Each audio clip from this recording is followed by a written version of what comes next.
thanks, but you should never tip the waiter before the meal arrives. So maybe save this for afterward. Thanks a lot for the introduction. Hopefully, I'll try to convince you. I mean, hopefully, I'll be able to convince you that this is an interesting new area. Well, I think what's interesting, one thing that makes it different than the talks that you've seen is that these are really new results. So you'll see some of the papers I'm going to cite are practically like either this year or the last couple of years. So from that point of view, things are much less settled, but I think they're way more exciting because we're sort of discovering new data structures and new results. But so there's one thing I want to mention before I start getting into the technical bits, which is so I'm moving to this new institution in Austria. This is a pretty young institute. It's more or less 10 years old. Located in Vienna, the campus is fully English speaking. We have a graduate school, basically standard 4 years, full-time positions. I personally have a lot of funding for internships and also PhD and postdoc positions. And we have projects in concurrent data structures, but also machine learning for those of you who are interested in that, and also molecular computation. So if you're interested, send me an email either here or just Google me, and you can find my contact. Okay. So before so getting back to the technical point of my talk, I want to sort of start with why you're here, or sort of a brief introduction as to why people actually started caring about data structures so much recently. And this, I guess most of you have seen this type of graph before, but the point is, there's this sort of critical point around 2004 where basically if you look at the evolution of clock rate versus number of cores for mass-produced microprocessors over the past 40 years, around 2004 there's this kind of critical inflection point where Intel and AMD have stopped giving us faster processors. In fact, sometimes sort of the stuff that they churn out, it has lower clock rate than what we had before, but they've started giving us more and more cores. So this red line here is the number of cores you can get in a mass-produced microprocessor. So it's gotten to the very interesting case where you can reasonably buy a machine with 128 cores, like hardware threads, on like now sort of nowadays. Whereas, but notice that these cores are not getting any faster. In fact, for power reasons, they're getting slower. Okay. So what does this mean? It means that your software has to have this sort of critical scaling property. So in order to get speed up from a piece of software, if you put it on to run on a newer machine, it has to take advantage of these extra cores that are available in hardware, right? So it has to be able to scale. Putting in more threads into your software system should allow it to do more useful work. Okay, so this is a property that will be coming back to again and again and again. Okay, so basically, if you think about the value proposition, sort of what AMD and Intel are trying to sell you, is that basically they can't give you any faster microprocessors because of sort of physical constraints, but they're just giving you more of them, right? So technically, it sounds like a good deal, right? I'm getting more transistors, so things should just work out. However, in my work at Microsoft, and if you sort of are sort of more into this area, you notice that there is a problem with this value proposition, right? And the problem is I guess many of you have encountered it, that basically you have examples where you run a piece of software on more cores and actually works sort of worse than the version that you ran at 2 cores or 4 cores. So this is actually sort of a production level concurrent packet processing queue from back when I worked for Microsoft. So these were programmers which were basically, they had an application which needed to process network packets very, very fast. So basically this is something like a lock. They implemented a variant of a lock-free queue where packets got inserted and sort of in-queued and de-queued from the queue very fast, right? So the processing times for packets were really, really low. So basically, what you notice here is that from 2 to 4, from 2 to 4 threads, they were able to process like almost twice more packets. From 4 to 8, this still improved a bit, but not very significantly. And then it sort of sadly started going down up to the point where at 64 threads over here, they pretty much got the same throughput as a 2 threads, right? So this is sad from a data structure perspective, because this is not what you would expect. It sort of blows this whole value proposition that Intel is trying to sell you. But also, it's sort of embarrassing because practically, like, most of your phones now have either 2 or 4 cores in them. So practically all of the buying a machine with 2 cores is just sort of a no-brainer. Whereas buying a machine with 64 or 128 actually costs a lot more money, right? So these people were paying a lot more money to get the same level of performance that they could have gotten for something which was 10 times cheaper, right? So this sort of ruins the whole mirage that we got into when we started getting more and more cores. So one thing that people are sort of started to wonder is whether this is actually inherent for certain data structures. So basically, for a queue, it sounds like there's something sort of inherently sequential about a queue. The fact that everyone has to go sort of get the latest element, the best element, the first one that got inserted into the queue, right? So it seems like there's something inherent with the structure of this object, which makes it sequential, which in turn sort of will lead to these types of sad-looking performance graphs, right? So there's actually, in fact, there's something you can even prove about this, right? So it turns out that there's this large set of, large class of data structures, which I'm going to call strongly ordered data structures. So basically, these are stacks, queues, priority queues, and the exact counters. And basically, these data structures, at an intuitive level, what they do and what is different about their structure with respect to other types of data structures is that if you look at the sequence of outputs you get from the data structure, you can infer a sequential order on the sort of over what happened over time, what sort of the order of operation is from the values that the different threads return, right? So basically, you know that if some stuff got inserted in some order, you know that it has to be removed in the exact opposite order, or basically for a stack view, sort of the exact opposite, right? So basically, if you isolate this set of data structures, which we're going to see throughout this lecture again and again, you actually can prove the following fact, which was sort of discovered concurrently by Ellen Handler and Shavid, but also this is also a result from my PhD thesis, and it basically boils down to the following statement. So basically, if you have a system of n threads, any deterministic strongly ordered data structure, so any data structure that's a stack, any implementation of a stack, queue, priority queue, exact counter, and so on, will have to have at least one execution in which one processor, one of the threads, has to take linear in n time to return, okay? So what does this actually mean intuitively? So basically, imagine you have a system of n threads. You're trying to implement a queue. This queue, if it's correct and deterministic, it will actually have to have an execution which, like, there's one thread at least, which has to take one extra step for each additional thread that you add to the system. Okay? Does this make sense? Okay, so basically, not only you're getting more performance in this worst case execution, but actually you're getting slower, right? So like as you add more threads, this worst case execution is growing and growing and growing. Okay, so basically this kind of gives some intuitive sort of formal meaning to this intuition that some data structures will be inherently hard to scale. Okay. So why is this actually a problem in practice, right? So this is a problem because of a classical statement called Amdahl's law. Okay, so imagine that I have a piece of computation which if running on a single thread takes 7 days to do. Like imagine you train a neural network, it takes 7 days. Okay, imagine that I have one part of my computation is basically inserting and removing from a queue. Right, and imagine that part is 15% of my computation. So that's out of 7 days, that's 1 day, okay, over the whole computation, right?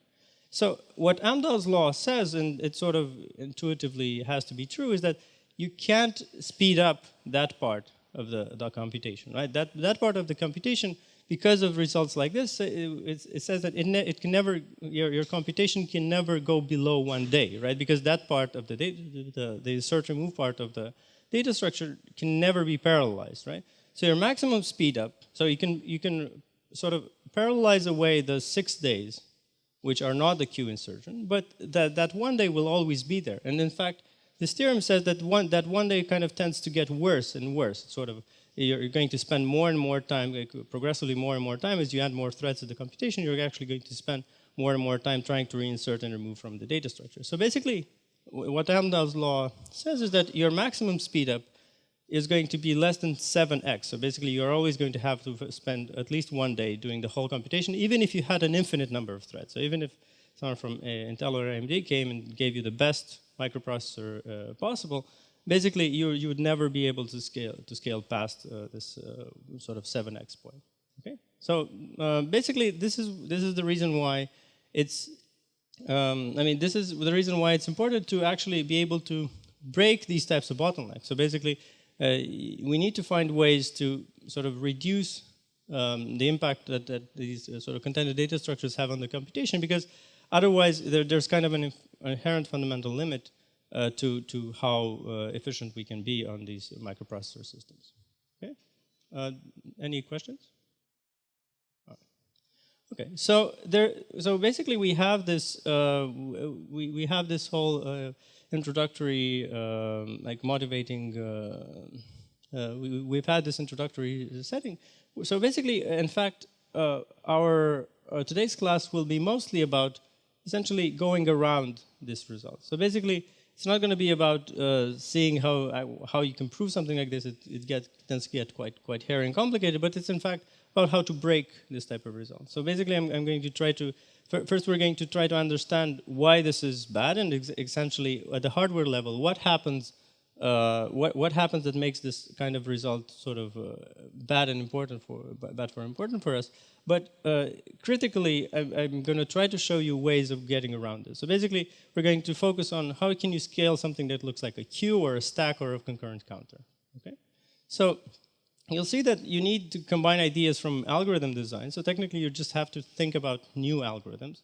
And then you're going to, another thing you need to understand is essentially how does this map to the hardware level, what instructions you use, and so on.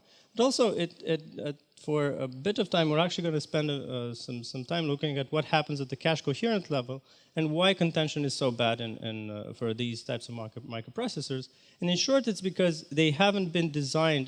They haven't been designed with contention in mind. So technically, there are simple tweaks still that you can make on top of existing cache coherent systems, which allow you to scale these data structures better. Okay, so two highlights of the class will be basically we're going to try to understand new notions of progress and correctness, which are kind of relaxed versions of the weight-free, log-free sort of linearizability conditions that you've seen in previous classes. But also, I think, and this is the part that's most exciting to me, we come up with new and fairly elegant data structures along the way. Okay. All right, so this is kind of the plan for the rest of today.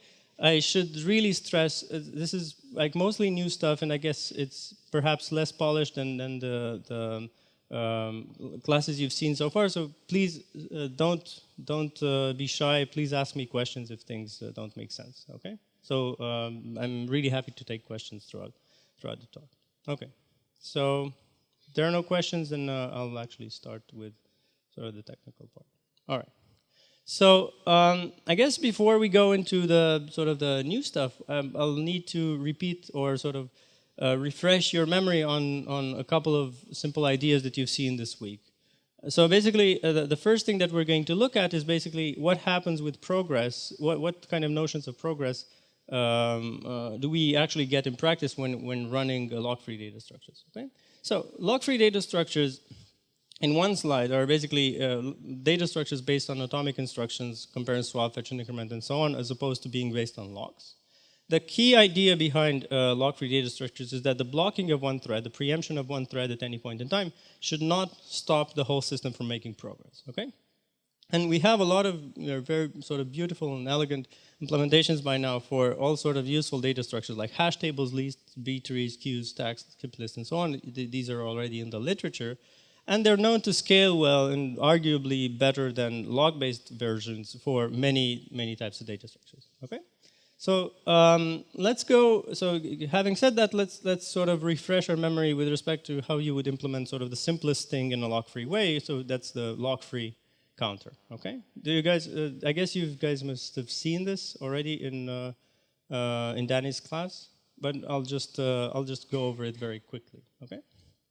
So imagine we're implementing a location, the counter based on a memory location R. Okay, this sort of this register. And the way this works is using the standard lock-free pattern where we sort of have a local value which starts at 0. We repeat the following loop. We read the value, okay, and then we try to compare and swap based on basically expecting to see the value inside the register and then updating it to the incremented value. Okay, all right. So basically. What the compare and swap instruction does is it sort of atomically goes to the address of R. It tries to validate that its value is val. If that value is val, it's going to swap it with value val plus 1. Okay. So now the critical question is: so if this succeeds, then we're fine. We can just return. And if this fails, we actually have to redo the loop. So we can potentially spin here forever while other threads are getting stuff done. So sort of one critical question at this point is, and sort of one of the key ideas behind lock-free data structures is, I mean, how can what is the condition under which I can fail this compare and swap? What has to happen for me to have failed my compare and swap? Someone else must have incremented the value, right? So the fact that I fail means that someone else has won, has succeeded, right? So there's no way in which the system does not make progress. Me personally, I could potentially spin forever. However, we know that someone is making progress. So overall, life is good. So basically, this is coming back to this fundamental principle that the blocking of one thread should not stop the whole system from making progress. Okay. So what's interesting is that if you go over the many lock-free data structures that are out there, usually they can be split to something along, like to a pattern which goes along the same line. So basically, you have some preamble where you do memory allocation, you sort of like write to local variables and so on, and then you end up in this kind of scale and validate loop where essentially you read a bunch of values, and then you try to do a compare and swap, which is basically trying to make sure that no one has changed the data structure beyond a point where it's still consistent with with a version that allows your data structure to still your operation to still succeed. So basically, there's sort of a scan which does mostly read operations, and then there's a validate which does a compare and swap, right? Sometimes you might need a double compare and swap here, or you might need a sequence of a tricky sequence of compare and swaps. But basically, you can actually build most of these data structures. You can map them onto one of these patterns. Okay. So we're going to come back to this pattern a bit later. Okay. So all right. So there's one thing that I want to sort of focus on for just a bit, which is perhaps a bit more, so slightly less traditional than what you've seen in the regular presentation of data structures, which is the notion of progress that these data structures provide, right? So basically, there's nothing. The key thing here is that there's nothing guaranteeing that a thread will ever succeed, right? So in particular, the following thing might happen again and again. So imagine we have two threads, thread 0 and thread 1. Okay, they both end up here. They're both scheduled here, and imagine that both of them have executed the read. Okay, given the structure of the algorithm, there's something. I mean, there's something which has happened once both of them have read the same value of the register R, right? What is that? One of them will fail, right? So basically, there's no way that both of them can succeed having read the same variable, because basically this will swap in. Their compare and swaps cannot be ordered in any way, right? So let's assume that guy, both of them are here. And let's assume that the guy who succeeds is thread 0. Okay. So as I said before, there's nothing preventing. So basically, this certainly means that thread 1 will fail. But notice that there's nothing in the structure of the algorithm preventing thread 1 from always failing. Right. So basically, imagine that thread 1 finishes its loop, and then sort of thread 0, which is much faster, just goes through the loop again. So this guy fails again, and again, and again, and again, right? So basically, the standard sort of theoretical solution to this is don't use, if you're worried about starvation, don't use log-free algorithms, right? You should, there are these beautiful constructions for weight-free algorithms which you should use in this case, right? If you're worried about progress per thread, okay? So the theory says threads can starve in optimistic log-free implementations because there are these sort of slightly complicated executions where essentially you can make a thread starve by having a lot of other threads succeed in front of it, okay? So the theoretical answer to this is to use more complex weight-free algorithms, okay?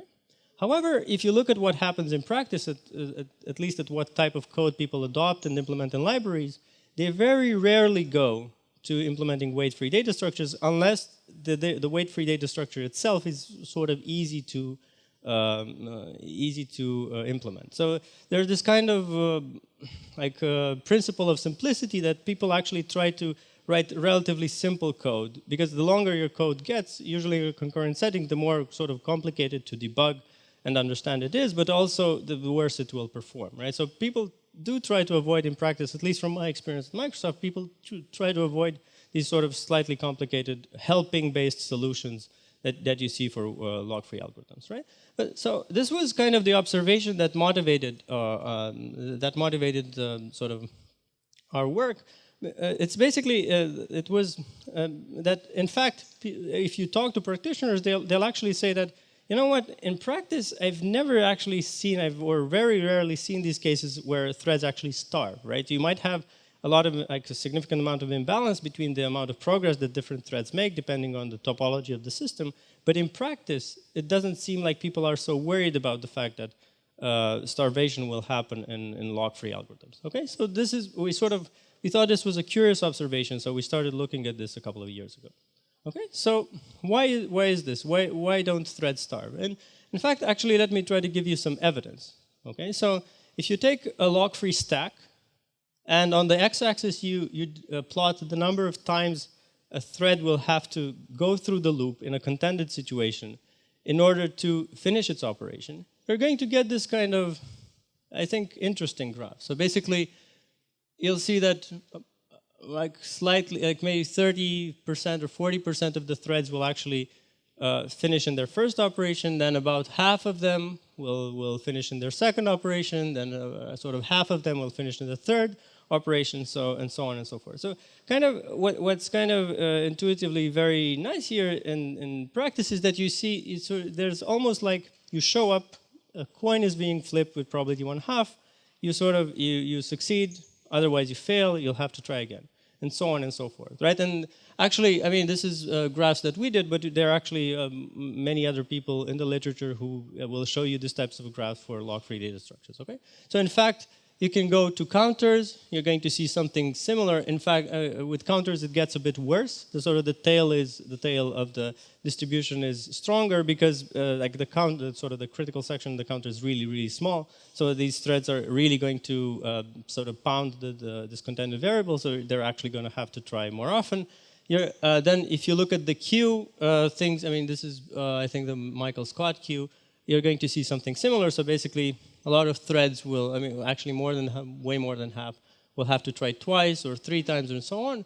But if you look at something that's much less contended, like the skip list over here, you'll see that most operations will actually finish in their first pass. And this is because for a skip list, if you insert or delete random elements, there is actually quite, the probability that you're actually going to intersect with another thread is quite low, okay? So basically, my point is that, I mean, to me, these graphs don't really show starvation for single threads, right? So it's, in fact, if you look at sort of the tail here, for this one it stops at around 20 operations. For this one, it stops at around 20 again. For this one, it might get slightly worse. But the point is, it seems to be quite unlikely that threads will actually starve in these types of implementations, right?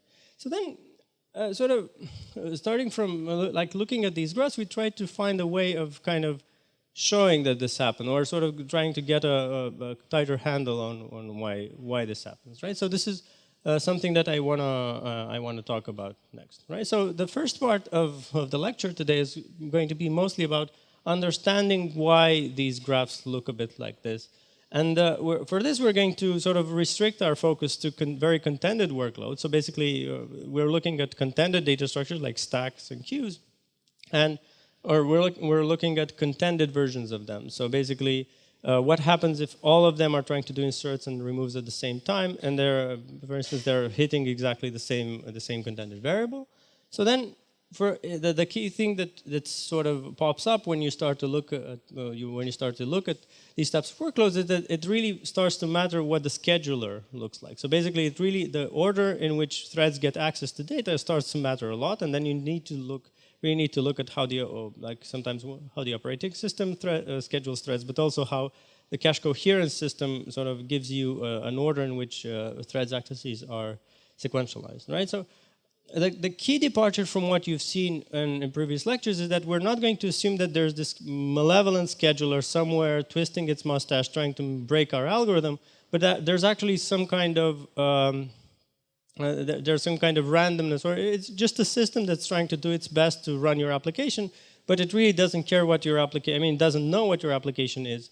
And it just follows some really relatively simple algorithms which have been implemented in hardware to just give you a sequence of memory accesses which can be thought of as sequentially consistent, right?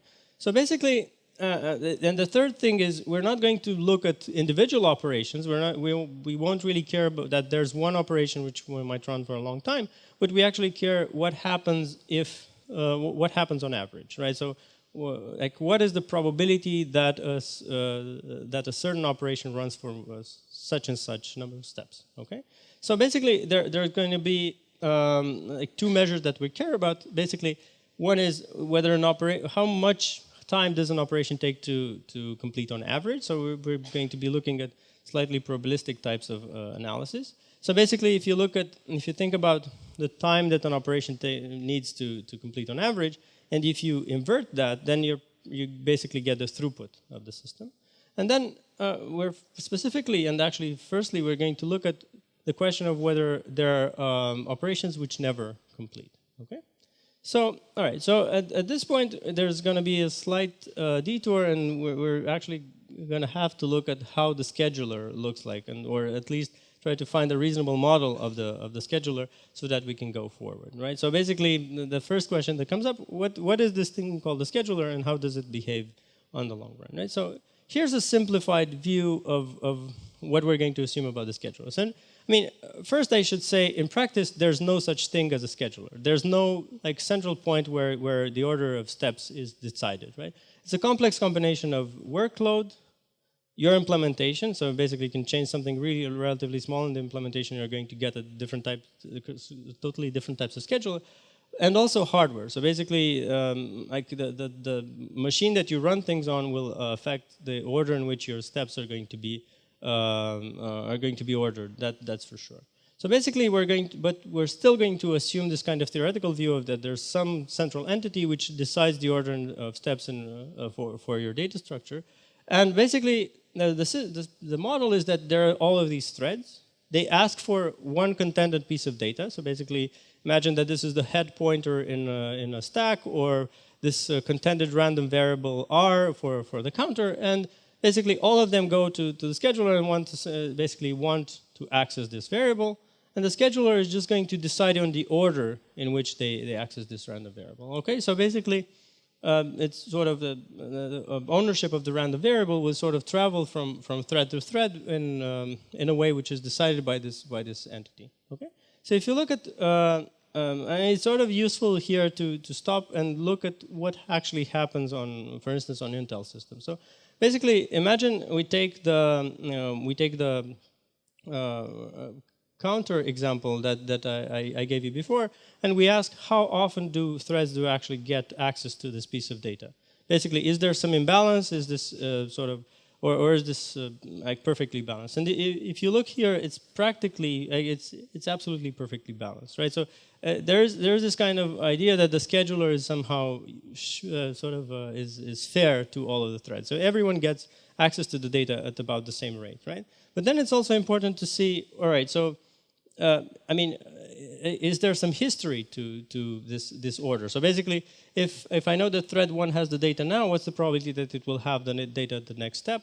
And for this, you'll see that there is a bit of history. There is a bit of history. So if one has the data now, it's less likely to have the data at the next step. However, all of the other threads are practically sort of uniformly probable to have the data at the next step. Okay, so to abstract all of these sort of empirical observations, well, I mean, the thing that we really care about is, imagine this long string which tells you who has access to the contender variable at a certain point in time. The question that we want to know the answer to is, what's the probability that the specific thread has the data at this point in time? So we're going to, so basically, how does this ownership of the random variable which is contended, variable which is contended, travel from thread to thread over time? Okay, so we're assuming this model of a scheduler which just picks the next one somehow randomly, and basically it will generate this kind of long string which just gives you who has access at which point in time. Okay, and the critical assumption we're going to make is that there is some non-trivial amount of randomness in the scheduler. So basically, just to reiterate, there is this sort of entity which gives us sequential access to a contended piece of data. And basically, the key assumption is that every thread can be scheduled in each step with probability greater than 0. So basically, there's no, I mean, we're dealing away with this notion of an adversarial scheduler, which picks a certain, like a fixed interleaving, which is the sort of the worst possible for our data structure.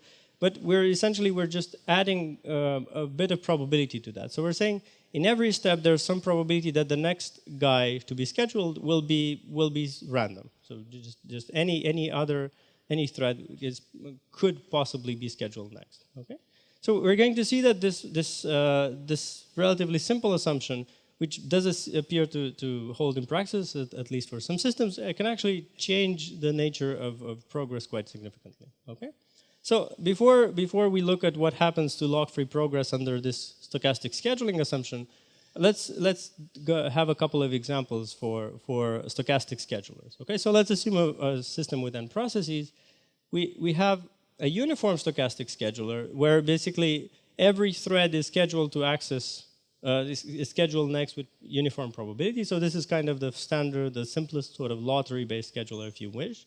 I mean, this does give you, on average, this does give you something exactly like the graph that the Intel graph that I showed you before. So basically, threads will be scheduled like completely uniformly using this. However, it's not clear that this is accurate locally, right? So like per step, this might be a bit too optimistic, right? The standard adversary here can also be modeled by a scheduler, except that it's not stochastic. So basically, you can think of the distribution. You can think of the distribution which the standard adversary trying to break your algorithm would create, and this would give probability 1 to the process that the adversary wants to schedule next, so to break your stack algorithm, but it would need to give 0 probability to all of the others. So basically, this is like a reasonable scheduler in our model, but it's not stochastic. Okay. And then there are these quantum-based schedulers, which are really popular in operating systems. In fact, I think most operating systems work like this. So basically, these give you chunks of operations in a row. So basically, like thread 1 gets scheduled for a chunk, then thread 3, then for thread 4. And basically, the interesting observation here is that if the quantum length is a random variable, which it usually is in practice, then you can model this as a stochastic scheduler as well. Okay. All right. So this is a reasonably lengthy sort of technical introduction. So let's actually look at what this extra assumption sort of leads to in the case of log-free algorithms versus weight-free ones. Okay.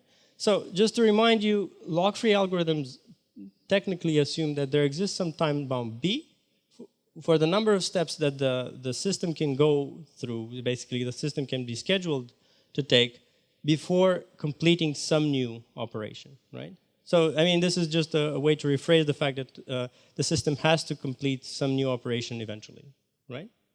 So everyone agrees with this version of the definition of log freedom. In fact, this is actually called bounded log freedom because there exists this fixed bound B, which we assume sort of to exist globally. Okay, and weight freedom basically says that this holds locally as well. So there's some local time bound for each operation to complete. Okay, so these are the standard deterministic versions of these progress conditions which you've seen so far, which you've seen earlier this week. Okay. So here's what we can prove under this stochastic scheduler assumption. So basically, the theorem says that under any stochastic scheduler, any log-free algorithm becomes weight-free with probability 1. Okay? So this is the main result in a paper we had a couple of years ago. So basically, what this says, if you want to look at individual operations, is that assuming a stochastic scheduler, the probability that a certain operation goes on for an infinite amount of time becomes 0 as you increase the length of the operation. Okay? Phrased another way, this says that the programmers are right. If they're running stuff on a system which verifies this stochastic scheduling assumption, if there's some randomness in the way things are scheduled, then you don't really need to implement weight-free algorithms, or at least your weight-free backup procedure, if you have like a two-stage algorithm, will be accessed very, very rarely. Okay? So, all right. So, does this make sense? Okay. Any ideas for how we could prove this? Okay. So this is actually not very hard. This is also your first homework assignment. So, but I'm going to give you like a couple of hints. So this is actually quite easy. But the reason why I gave it as a sort of a separate exercise is just it takes a bit of getting used to with these sort of stochastic models of scheduling. So I think it's sort of it is instructive to go over this proof at once, and then you can just forget it. So, but let me give you a couple of hints of how to prove this intuitively. Okay. So let's stop the system at an arbitrary time t. Okay. So there are potentially n operations ongoing, right? Some of them might basically you just stop at an arbitrary time t. There are these n threads which are trying to sort of each get its operation done. Okay. What we know because of the log-free bound is that the system generally has to have an upper bound of b, for which basically it can go on without completing anything, right? So if I let the system from like I started at time t and run it for b steps, someone has to finish. Okay? This is what the log-free algorithm guarantees. Okay? However, because of the stochastic scheduling assumption, if I schedule any thread for b time steps solo, then that guy has to finish, because otherwise the log-free condition would be broken. Right? Right? All right. So, all right. So this is when it gets funky. So basically, we have a non-zero probability at any time t. I mean, notice that this solo execution by an arbitrary thread, by the stochastic scheduling assumption, happens with non-zero probability. Yes. Yeah. Yes. Yeah. I mean, if you assume this bounded obstruction free. Yeah. Yeah. I mean. Yes. Yes. I mean, this is sort of a simplified way of presenting the proof, right? So technically, let me get to the end of this, and I'll discuss this in a bit of detail. Okay. So basically, we stopped at this arbitrary time t. We know that if we schedule any thread solo after this point, it has to finish. The stochastic scheduler will. I mean, this extension will happen with non-zero probability by the stochasticity assumption. So there's this sort of infinite monkey theorem, which says that if you schedule an infinite, like if you run an infinite number of monkeys, like just randomly typing on a typewriter, they will eventually produce the complete works of Shakespeare. So basically, I mean, what this says formally is that if you have a non-zero probability event, if you try it enough times, then it will eventually happen, right? So we know that there's this non-zero probability event that a thread gets scheduled solo.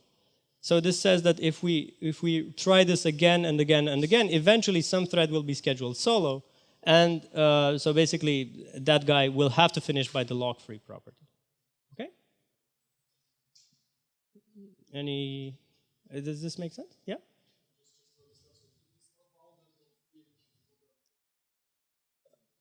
Yes, I mean, your basically your probability would it sort of depends on how. I mean, okay, so you have this bound which now exists but is not local, right? So it's basically a sequence, right? I mean, basically, if it's lock free, then there has to exist a bound. It's just that in this special case that you're suggesting, so there's no uniform bound on all of the times. However, there is a sequence which should be upper bound all of the times because it's an increasing sequence, so it has to be an upper bounding sequence. There has to be. So basically, in this case, it would matter how that sequence looks like. If that sequence increases by a lot, so basically if you're on your first operation, you guarantee that I will finish in exponential time. In the second operation, you guarantee that I will finish in double exponential time, and so on. So if that increases in a ridiculous way like that, then this doesn't work. If that increases in a reasonable way, then it still works. Okay? So, I mean, like it would increase linearly or something like that. So, I guess the short answer is no, but you can fix it. And in practice, I don't know of any unbounded lock-free algorithms, frankly. You'd have to build this somehow artificially, I would say. Okay? So there's always a bound which depends on the current number of threads and on this length of the operation. Right? Yeah. Basically, the probability over the randomness in the scheduler. The randomness added by the scheduler, that a certain operation goes on for more than t time, goes to 0 as t goes to infinity. So, in other words, the probability that your operation has not finished by time t will go to 0 as t grows larger. Okay?